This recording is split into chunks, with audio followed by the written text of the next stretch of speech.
Hello, everyone, and welcome to the 27th episode of Live from the Adelphi PAC Living Room.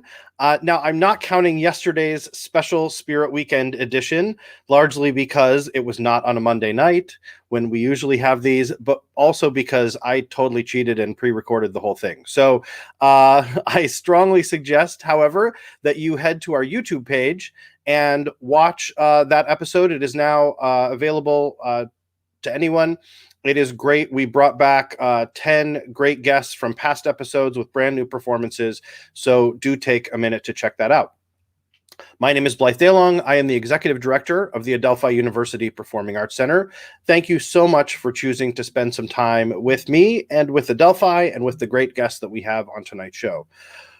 While we aren't able to have audiences in person, we are continuing to bring Adelphi's talented students, faculty, staff, alumni, and other guests to you each week. Now, we have a packed show this week. We'll be giving you a sneak preview of Adelphi's Best of Broadway with the director and music director. We'll be showcasing and giving you a preview of an online alumni project for Halloween. And we'll be giving you a behind-the-scenes look at the creation of the whale Galena from our recently finished production of This Odd Geometry of Time. But first, we're going to start with some music. So it is my pleasure to welcome Department of Music faculty member, Andrea Lodge. Push the right button. Hello, Andrea. Hi, Blythe. Thank you for having me. I am thrilled that you were able to join us. Thank you so much for being here. We've had this in the works for a while, so I'm glad that everything came together and we've got you on the show tonight.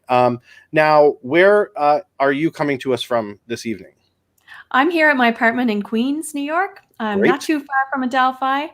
I've been teaching totally online this semester, so I haven't actually been to campus at all, and it feels really strange, but I miss it a lot. I'm looking forward to getting back. We're happy to virtually embrace you and get you here. I'm in my apartment in Mineola, also not far from campus, but I feel like we're all there in spirit. So it's good. Now, speaking of teaching and online and how has your semester been going? It's been going really well. I teach keyboard for non-majors, and all of my students this semester were required to buy their own keyboard or have their own keyboard at home to practice on. We usually meet in the keyboard lab at Adelphi, and the fact that they're able to have their keyboard at home allows them to practice during the week and to use their own keyboard during our Zoom meetings. So it's been going pretty well. Yeah, it's been going as well as it can possibly go. I mean, that's all any of us can hope for right now, right? That's right. I mean, obviously, this is not the ideal situation for most of the classes and most of the teaching, but we're all making the best of it. So I'm glad that it's going as well for you as can be. So now we're sharing several very different pieces of music from you tonight. So let us start with this first one. So tell us about this. Now, this was a solo piece that I think you said was written for you. Yeah, it was written so for me. Tell us a little about this. It was written for me by composer Elliot Cole, who's also a good friend. So he wrote it with my particular skills and abilities in mind. It's in the style of a nocturne, and you might expect to hear a nocturne from maybe Chopin or one of the Romantic composers. But this is very modern. It was written in 2017, but it has elements of the feel that you would get from a traditional Romantic nocturne. It was written for me in 2017, and I performed it many times since then, and also recorded it with Elliot for his album Night Flower. The piece is called Night Corners. Great. Enjoy.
Lovely, lovely.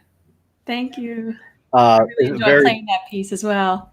It's really nice. It's and as you mentioned, it is on this album.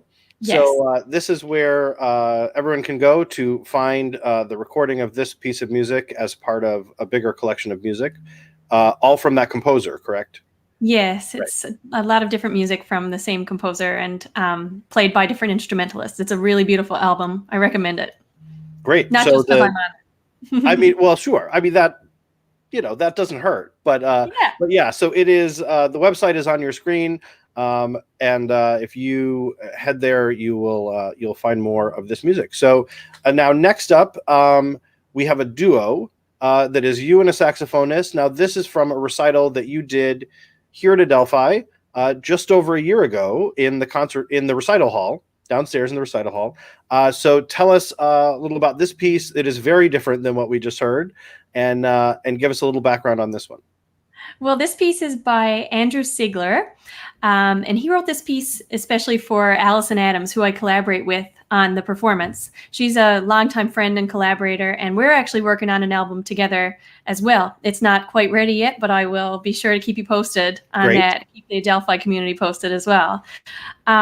This piece is called Through All Panics, and it sounds like that. It's very energetic. It's a lot of quick gestures back and forth between the piano and the saxophone, and it's just a really exciting piece and in a totally different style than Elliot's Yeah, piece. it's really a lot of fun and could not be more different than the first piece. So I'm really glad we're showing the wide range of projects that you've worked on. So with that, on to this second piece from Andrea.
Thank you for that. Another, like I said, wildly different than the first thing we shared, but still really, really great. And I will also say it is fun to watch you watch yourself play because you were on the little screen, and it was as though you were playing right along with it with the music as you were watching. So I was grooving along. right, it was you were right there with it. So now we have one more piece of music to share with you that is very unusual, completely different than what we've shown, but we're going to save that for the end of the show, and we'll talk about that later. So for now, I encourage everyone to visit your website, which is as simple as AndreaLodge.com, to find out more about you, hear more of your music, find all the other great places all around the internet that are where more of your music is located, through your recordings, some YouTube pages, all different kinds of all the places you find music.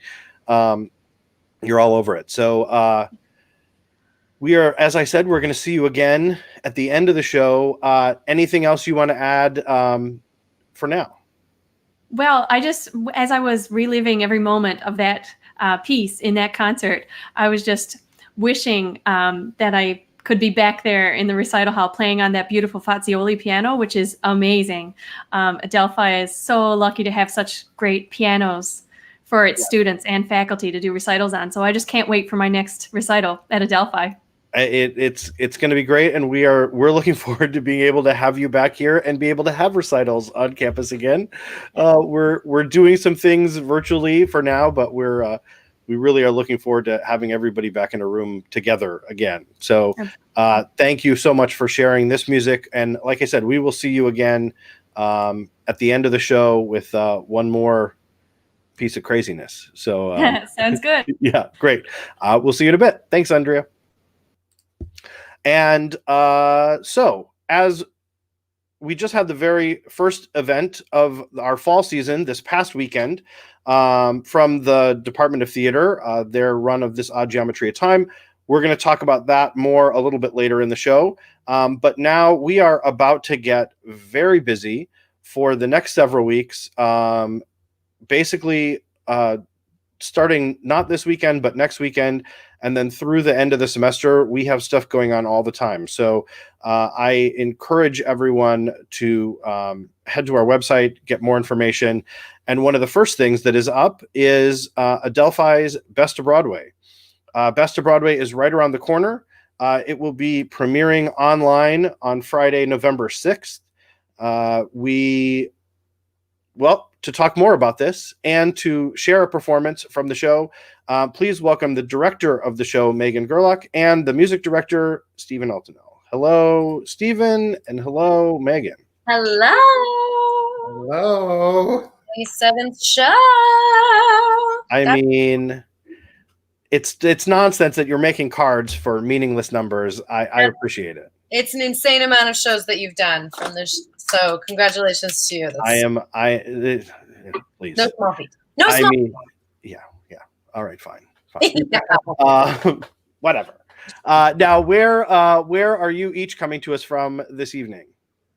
Well, I'm coming from Hell's Kitchen in Manhattan. Excellent. I am coming to you from Bayside, Queens. Nice. Out here on Long Island. Yep. Welcome. To our virtual concert hall, where we're going to pretend that Best of Broadway is coming from. Now, obviously, this process has been very different than in the past. Everything is pre-recorded. We're not able to sing together, but tell us just a little about how this process has been going for you guys and where you guys are in terms of everything. Well, geez, like you said, nothing's live, so everything's Zoom, and so we're doing the most we can on Zoom with this. Stephen and I started thinking about this show back around like the end of August. Like, what kind of information should we even present during this time? Which is how we landed on the theme of the coronavirus. Yeah, I mean, what else can you talk about during this time? So we're hoping for themes of like isolation and loneliness, the hope for change, how to cope with like turbulent times. So that's sort of like the show that we've been building with musical theater. Great. Yeah. And now, what are some of the shows that you've pulled songs from, or songs that not to give too much away, but some of the highlights that people can look forward to? Well, we decided that looking at some of these pieces out of context, I mean, when you take something out of a show and put it in this format, as we normally do with Best of Broadway, there are so many different views that a piece can have. So we're opening up with a little Fantastics, Try to Remember. Okay. Which we thought was, we were trying to, because when we were doing this, we were thinking we really have to limit the group numbers because the amount of editing that goes into the tracks. Mm-hmm. So we definitely always, when we do our reviews, like to do always a strong opening and closing. And so I think we have this really nice bookend to the show, and we're starting with Try to Remember. And Meg did something really beautiful that I won't give away, so you can see in the show. Great. And then we end with a song from Songs for a New World by Jason Robert Brown. So we thought that was a good way to find an arc from beginning to end. No, and it's nice because you're right. You can the songs obviously have their own kind of character within the show, but when you take them out and you put them into something like this, that's just a review of music, you can change that meaning completely and you can turn it into something else entirely. So I think that's great. Now, how how has everything been going? As you said, obviously some people are just recording solos and it's going to be some individual performances, but then you're piecing together people's performances from home. How is all that coming together? I know that's still being worked on as we speak. So yeah. Yeah, we're sort of like, ooh, let's hear it. We just have all the video. We have, I think, all the material right now. We're just piecing it together, right? Like literally as we speak, it's getting pieced together. So great. Yeah, we've seen a couple of fun examples of that on this show that some of our students and alums have worked on over the summer. So yeah, I think it's going to be really nice. Obviously, it's going to be very different, and I'm looking forward to seeing the variety of things that are coming up. Stephen, you look like you're about to say something. Yeah, I was going to say, it's an interesting process. So Meg and I have had a little bit of experience with this during quarantine. And, the virtual chorus thing was the big thing that everybody was doing, and everybody had different mediums of doing it. But it's a lot, putting together one song for us took about 2 months. And to do a show like this, what's really interesting is that all the material has to be sent out, and then most of the rehearsal process that we normally do in person is time for the students to make their self-tapes. So anyone who has been through the self-tape making process in regards to auditioning for colleges knows how daunting that is, and there are all these courses for these kids to learn how to do that because it's such a specific thing. And Meg and I were just talking earlier today. We have kids who have submitted beautiful videos, but they recorded in the wrong setting, so we can't use it. And it might be a great take, but then they have to do it again. And so it's these takes that they have to do over and over again. And we really can't do anything until that process is done. So it's a very bizarre process. It's a whole, you're right. It's a whole nother set of skills. It's a whole nother process. It is, there's a few similarities, but it is wildly different than what anyone is used to doing. And I second what Andrea said. I cannot wait to play on that beautiful, magnificent Fazioli again, because that is one of my favorite instruments to play on in the world.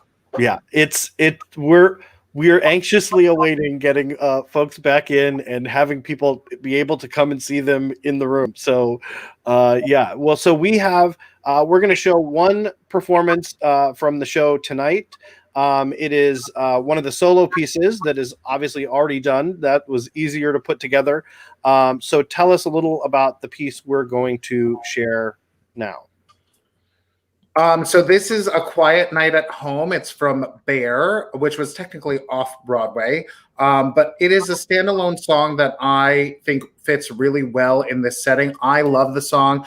I actually used it in a show about 5 years ago. This is Amaya Perez singing it. She's an Adelphi student, and she does a magnificent job. Great. Well, here is one song from our upcoming Best of Broadway. Enjoy, everyone. A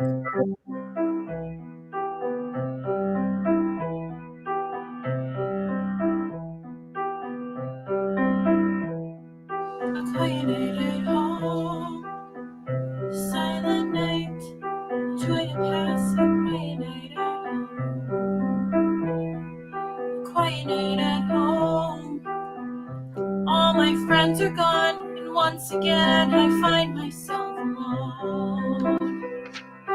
Quiet night at home, just me and my good shepherd. He and I can count 1,000,000 sheep.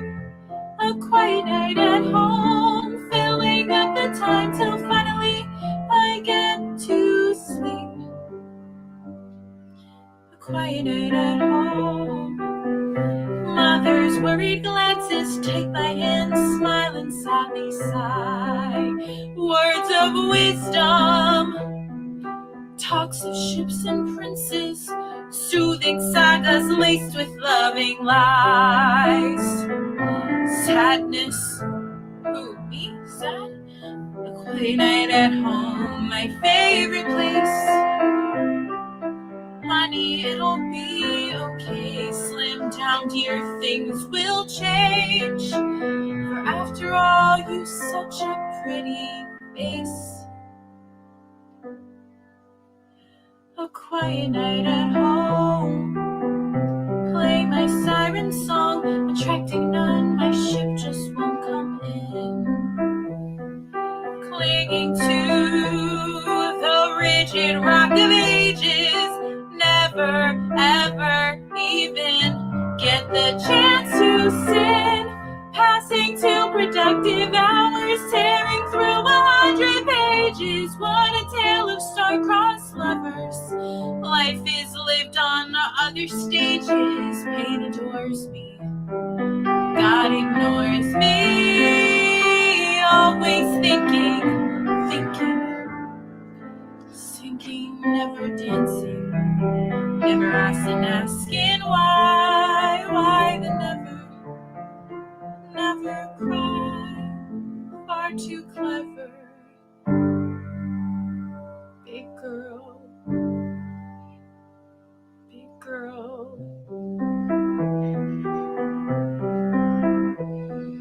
ships and princes, all gone home, alone again alone, the quiet night at home, with thoughts of life, the quiet night at home, spent getting by.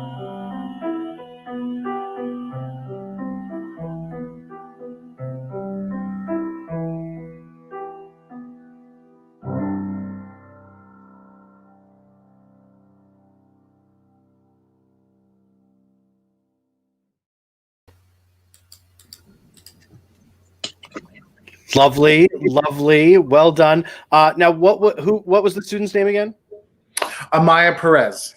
Excellent. Well done, Amaya. And we are looking forward to seeing that again and sharing more. We're going to show one more piece from the show on next week's episode, but then people have to get their tickets and see the whole thing. So they are available on our website.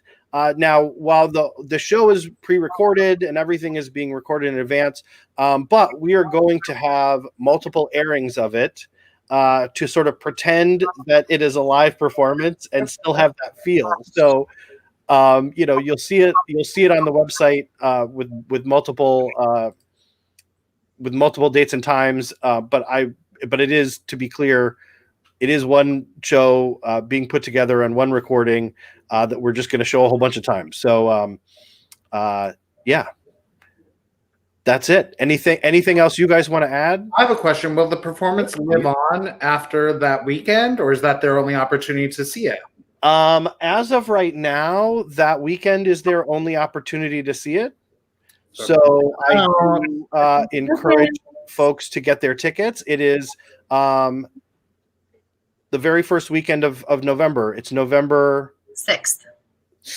I also have to say, for people who've never experienced this, for people who know these kids in Adelphi, to see something presented in this way is happening, I think, more and more frequently, because artists are always going to find a way to do it, So if you never experience one of these kinds of virtual performances, it is interesting to watch that new medium. Absolutely. And we have a lot of it coming up over the next few months right here at Adelphi. But also, as we all know, we still have a ways to go before we're going to all be able to be back in a room together enjoying a show. So, I feel like every month everybody gets a little bit better at doing this the longer it goes on. So this is great that we're able to share this. Thank you both so much for joining us Thank you for having us, Blythe, to share more about it. I am very much looking forward to it. It's always one of our audience favorites each semester. So I'm glad that we're figuring out a way to make it happen and doing this. So thanks to you both so much for being here. Thank you. Have a good night. I'll see you soon. Bye. Bye. And as I said, there are a lot of things going on coming up very soon. Please do take the time to visit our website, sign up for our e-newsletter if you aren't already getting those. We are constantly adding things. We have some major things that we're going to be announcing later this week, hopefully, if we can get everything together to do that. And so, make sure you sign up for our e-newsletter. We send an email once a week. We don't bombard you, but you really there's a lot coming up that you are not going to want to miss, including this coming weekend for Halloween, a group of alumni that we featured over the summer, the Adelphi Alumni Playwrights Group, that did a series of monologues right at the end of August, I think, end of August, early September. Now, they have been hard at work on a special Halloween project. It will be on their website. It is not there yet, but it will be on beginning on Thursday of this week. They've created an interactive map of Salem, Massachusetts, and you're going to go through and you're going to click on various locations on the map, and they'll take you to an experience and a little short scene that has been written, directed, and performed by various Adelphi alums and current students that is inspired by that particular location. So as I said, it goes live on their website on Thursday, October 29th. It'll be up through the whole weekend through November 1st. It is free, and it's a bunch of little scenes like what you're about to see. So we want to give you a taste of what to expect. So here is one of those short films that'll be featured on their website as part of this experience. Now, this one is called Bargaining and is written by Adelphi alum Mike DeFrancisco, and is performed by J.J. O'Neill, who is another Adelphi alum who also has come back and directed a number of shows with the theater department over the years. So here is one of the scenes from the project by the Alumni Playwriting Group.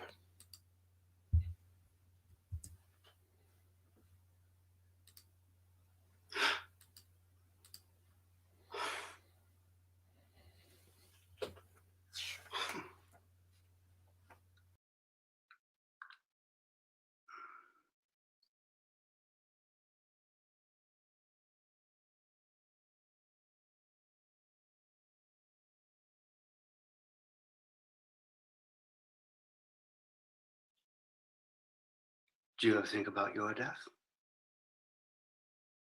Do you fear it? Do you sense it coming for you closer and closer with every tick of the clock? I feel death chasing me down every night. I'm always expecting him.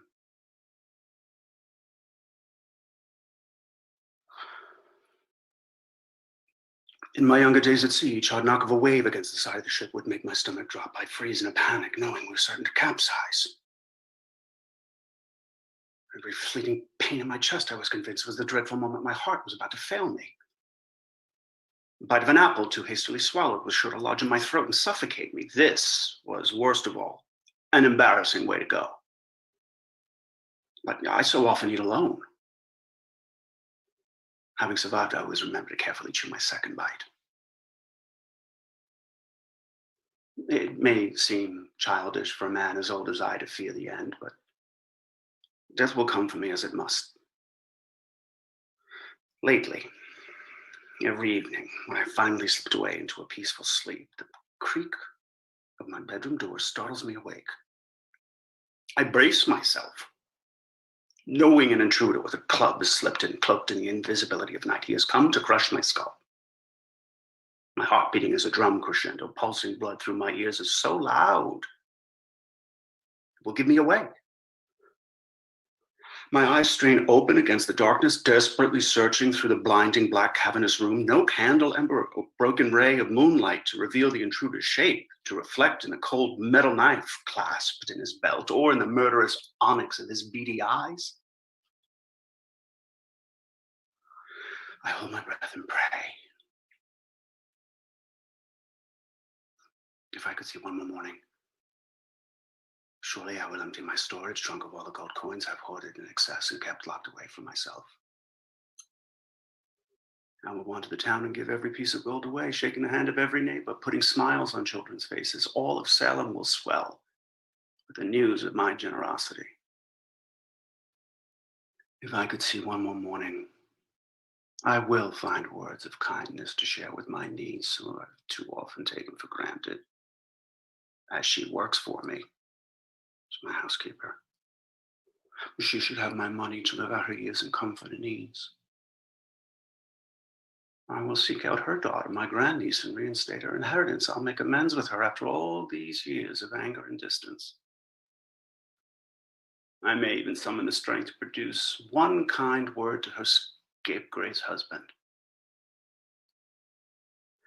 If I could see one more morning, I would beg forgiveness from the souls I transported on my ships to die as slaves here in America, knowing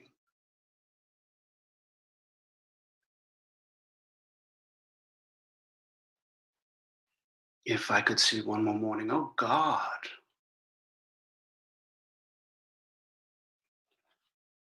I would change.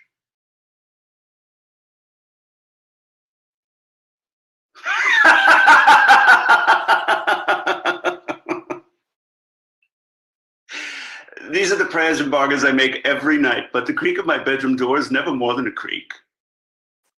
Every morning I awake, my skull intact, and my midnight deals dissolve into the daylight like dreams. The guilt, misgivings that brew deep within me each night, they never draft a constitution strong enough to reform me.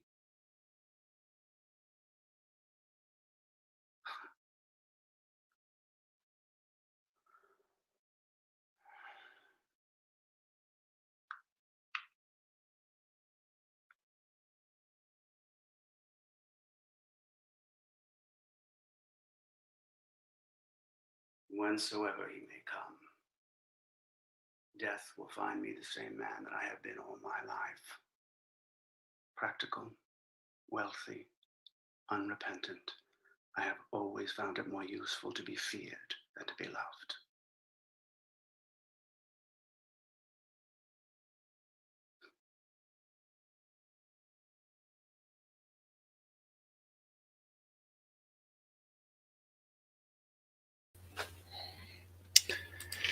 Thank you to Mike DeFrancisco and JJ O'Neill for that piece.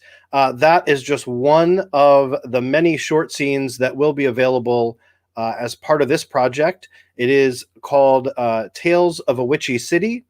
It is available Thursday, October 29th through Sunday, November 1st on their website, on the website on your screen, Adelphi Alumni Playwrightsgroup.com. That is also listed on the PAC website as an event. So if you just go to our PAC website, you will find it there. So congratulations to them on the great work that they've been doing to put this together. There's a lot more to it than just that. So well done to all of them. Now, next up on this very oversaturated show, there's a lot going on. I'm excited to showcase all of it. So we're doing pretty well on time. So we have a group of students from the Department of Theater.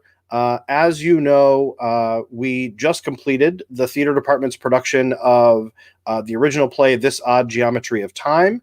This was done entirely remotely with everyone each in their own space. We did it on Zoom and then broadcasted over YouTube. Now, one of the standouts in the production and one of the things that we did actually do in a theater was the whale Galena. And her story was sort of the through line for the entire show. So now this puppet was built by our students and was in the Black Box Theater, where a team of people brought her to life for the show. I am happy to have many of them on with us tonight. So to tell us more about this process, please welcome Fiona, Carson, Christina, and Kim. And I am going to get them all in here. Great. Hello, everyone, and welcome. Hello, Hi, for having us. Thank you all so much for taking the time to do this. I know you just finished the run of the show yesterday. Today would be your first day of freedom, and we are calling you back in to talk about this one more time. But I didn't want to lose track of the work that went into one of the actual pieces of scenery in the show that wasn't a virtual background and wasn't some sort of electronic trickery. So thank you all for being here. Now, you guys also did a great job of documenting the process you went through so that we actually do have something to show to design and build this puppet. So I am going to bring up that slideshow that you put together now. And Carson, you were one of the co-designers and creators of the whale. And so I'm going to let you kick it off. Tell me when to advance the slides, and everyone else chime in as appropriate. So Carson, take it away. Okay. So yeah, I co-designed this whale with Natalie Paperno, who is a junior tech major. And this design here is by Laura Ryan, who's actually an alum of our department. So we can go on. So week one of the process, there was a lot of designing still happening as we started the construction. So you're going to see that as we continue. So next slide. So we started off by creating a base skeleton for the whale. And what we did was we had a ton of embroidery hoops, and we took the outside part of the hoop and we soaked them in hot water and stretched them on a ladder to try to get us a spine look. So you can go to the next slide. And this is a close-up. So we had 4 sections we were creating of the body. So we had the head section where the fins here were attached. Then we had body 1, body 2, and then the tail section. Good to go. And so here you can see we really tried to create a spine with it. So we put a wooden dowel through it, and we ended up connecting the tail piece with a wire, so it hung very loose and we could play with it. Next slide. Here you see where we connected the tail together, and then this is the second body piece, which is a little bit smaller right before the tail, and the beginning of it. Next slide. So we ended up hanging this puppet from the catwalk in the black box. So we had to figure out how we were going to rig it up. So this is just the beginnings of our rigging work. Next slide. This is the sketch I did of the front of the puppet, because one of the biggest challenges was figuring out how to get Miss Christina Rossi here strapped into the puppet so it would move along with her as she was going. So you'll get to see what that looks like in a little bit. Next slide. Okay, so on to week 2. Here we go. So we had the construction of the skeleton still going for us. Here you can see we were connecting everything, getting all the pieces done. We were wrapping them in wire just to create a more sturdy structure. We had wooden dowels left and right, gaff tape, whatever would hold it together. And here's the almost completed rough skeleton here. Yeah. A side shot of that. And we added foam to the top of the skeleton so that when we wrapped it, so Erin Kiernan, one of our professors in the Department of Theater, she took a 15-yard piece of muslin and painted it gray for us for this puppet. And here's what we figured out the spacing for the puppet would be once it was hung up. We started the fins. The fins were an interesting task because we had to figure out how to get them to move while being controlled from above. And they're mostly made of wire, the inside of embroidery hoops, and then chicken wire. And then on to week 3. So wrapping up, we started wrapping everything in the muslin, getting it together. You can see here we have our rigging points sticking out with the wire. Yeah. And our fins, as they were wrapped up, it's fantastic. We had the binder clips to hold while the glue was setting. And then Galena, how's it hanging? So we hung the whale, and we hadn't connected the body pieces to each other yet, and they would just spin around in place. It was really funny. So we took fishing line so we could get a more transparent look, and we ran it through each of the pieces so that they would move together and almost give you like a snake-like movement to it. And here's the headpiece, which I made out of fabric and a headband that had Velcro in the back. And then I painted it with water and light black paint to create the spots that are on the mouth of a bowhead whale. And here is the makeup design I did of Miss Christina Rossi right here.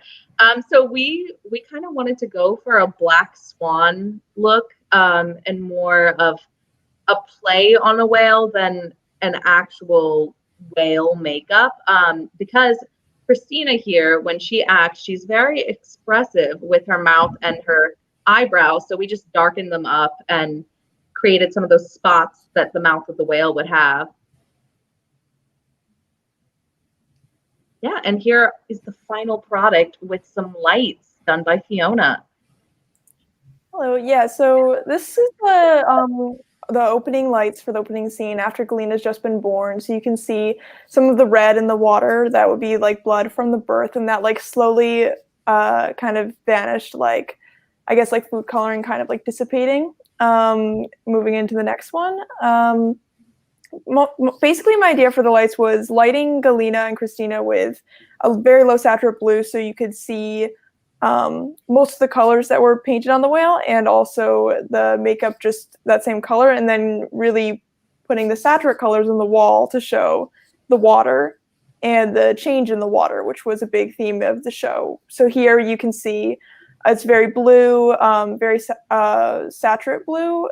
She was born in the Sea of Okhotsk, which is in Russia, and there's this idea of under ice, and when you look at water under ice, it's very you can see very dark shades of blue in that. And then moving forward, when you go later on and you follow her 200-year lifespan, there's more pollution coming into the water. So here there's gobos of netting and any kind of debris. And if you can go, so then this one, you can see on the back wall, there's a bleeding in of reds and purples into the water, almost like when oil's in water, it's kind of has this iridescent feel. Because I wanted it to still look like visually interesting, even though it's becoming more polluted, and you can see the browns in there as well. This is another view from that. So, and then we can move on to the next slide as well. This is moving into, there's a moment at the end where Galena finds herself being beached, and it's kind of at the end of the show when she dies. And so we wanted to have the front of the whale be on the beach in this less saturate pale ambers, pale yellows, and the back of the whale in the water in the blue. So we have a couple of those pictures that we can flip through. This is ending scene. Yeah, so that's kind of my idea with the lights. I also did a soundscape, was the sound designer as well. So any of the underwater scenes, there are underwater sounds playing in the background to make you feel more like you're there. And we had 3 cameras set up for different angles of the whale to stream it through Zoom, so you could see. Yeah, it was cool because it was one of the few. It was the only place where there were multiple cameras on one location, so that you really could kind of be moving around and get a sense of the scale and try and do that to help Christina with her performance. Christina, do you want to talk a little about being the whale and what it took inside of this for you to put that together? Sure. I loved playing Galena. She's just a fun-spirited bowhead whale. And I had so much fun working with the designers as well. I really felt like a collaboration process with figuring out how me, Christina, the actor, would still be able to move with this whale on top of me. And so I got to know more about the process about it, and I felt really involved, and it all came together. That's great. And now, Kim, we don't want to leave you out because you were stuck up in the catwalks of the black box because you were actually being a puppeteer for some of this. Tell us a little about that and your view of watching the show from up above. Yeah, so I mean, being a whale puppeteer is definitely something I never expected to add to my resume. I mean, that wasn't your dream. I know, it's a secret dream. But yeah, it was a really fun experience for me. So basically my role up in the cats was, you can see in the photos, those like strings, those ropes that lead all the way up to the cats were attached to rigging. So by pulling on specific ropes, I could lift one fin or the other fin, or also get a lot of tail movement going, which was really fun. So we incorporated that into a lot of parts of the show with Christina's acting as well. So it was definitely a big collaboration, I would say, on that part. Mm-hmm. It's great. I mean, it was really a lot of fun, and one of the fun things to kind of keep going back to throughout the show, as like Fiona talked about her changes through the years and the different kind of water that she was in and how the oceans changed and all those things. So, I mean, you guys really did a nice job with this and incorporating it into it on, I will say, also a very short timeline. And, oh, yeah. You know, because I remember there were conversations happening mid-September about what the whale was even going to look like. And that was just a few weeks from the start of the show. So, oh yeah, yeah, it all came together really quickly. And I think that that's a nice job for you guys, and on, you know, a shoestring budget as well. We were making things work on this one. So, I appreciate all that. I will also say there was a virtual program created for the show. There are a bunch of videos on this website and more information about all of you guys and the process and things. Hopefully you'll add this slideshow to there. I mean, that wouldn't be a terrible thing for them to do right now, that after the fact. And so I encourage, while the show is over and we're moving on to the next one, there's at least a little piece of it that still lives there. So thank you guys so much for taking the time to be here and share this with us. I really appreciate it. I think it's you did a nice job. Anything any of you want to add before we move on? I would just like to say that none of this could have been done without our whale crew. So we had Alexis Fabio. We had I think it's the last slide in there. It is. Hold on, I just realized that I turned things off too soon. Yes. There you go. Yeah, we had Alexis Favia, Ben Haggerty, and John Viano. And the three of them worked so hard on this with Natalie and I, and they really are the reason this came together. It's great. Great. Absolutely. I'm sorry for almost not giving them their due credit on here. Yeah, that's fantastic. So good. Thank you guys again so much for being here. And, we're looking forward to what the rest of the year holds, and a couple more productions this semester and then even more next semester. So enjoy. Thank you all again for being here. Thank you. Yeah, thank you for having us. Great. Thanks, you guys. Good to see you. And I am okay. Now I take all of you. There's lots of buttons to push. And Kim. And awesome. So as I said, they are that particular show is finished. But we have a lot more to come. I will say the next show from the Department of Theater is they're doing 2 short plays that will be happening live from our Black Box Theater. That's November 13th through the 15th. Please visit the PAC website that's on the screen for more details about that. And again, a big thank you for all of those women for taking their time to be here tonight, and a huge thank you to the whole cast and crew of that production that just ended. They really did a tremendous amount of work on top of being in school virtually. And there's a million different stories about that show. So now this was a packed show tonight. Thank you all. Although we are far from the record for the longest show, which is all I was hoping to not do tonight. So thank you all for being here, sticking with us. We have one more piece of music from our first guest, Andrea. She has stuck around to share that with us. It's a very unusual piece. So she stuck around so she can explain what's happening, what you're about to see. But before we do that, again, don't forget to visit our website for upcoming events, visit our YouTube page and subscribe there for past episodes of this show, as well as that special Spirit Weekend show we did this weekend. Like I said, there's all new performances in it. They did a really great job. So do take some time to check that out. And I will see you all again next week. Now, it is my pleasure to welcome back Andrea. Andrea, welcome back. Thank you for sticking with us. Sure. The whole program was great. It was great to be involved and to see all the other presentations. There's a lot going on. Yeah. Yeah, it's great. Everybody's making it work in their own way, and it's just wonderful to see. That's right. And like I said, new things come up all the time, and then you'll see somebody else do something and be like, oh, that's a good idea, and steal it. And, and then we can kind of change what we're doing and do a little more. So I feel like that is also in keeping with the spirit of this piece of music that we're going to see from you next. Now, tell us a little about this particular piece, and then I'm going to show everyone what the actual piece of written music looks like, because I think there's a lot to explain here. Yes, absolutely. So you might have gathered that I play a lot of contemporary music from the first couple of pieces. And the thing is, with contemporary music, it's being composed as we speak. And that's what's exciting about it.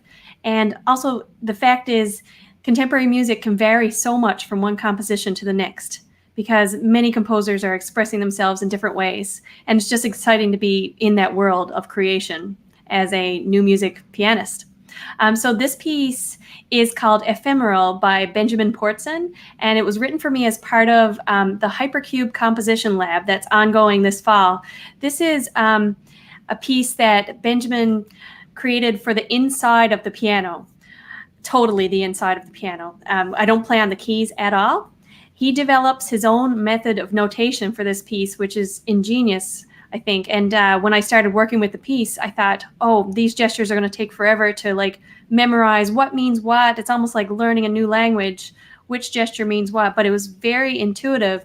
And once I got started on it, it made perfect sense, and it's very musical.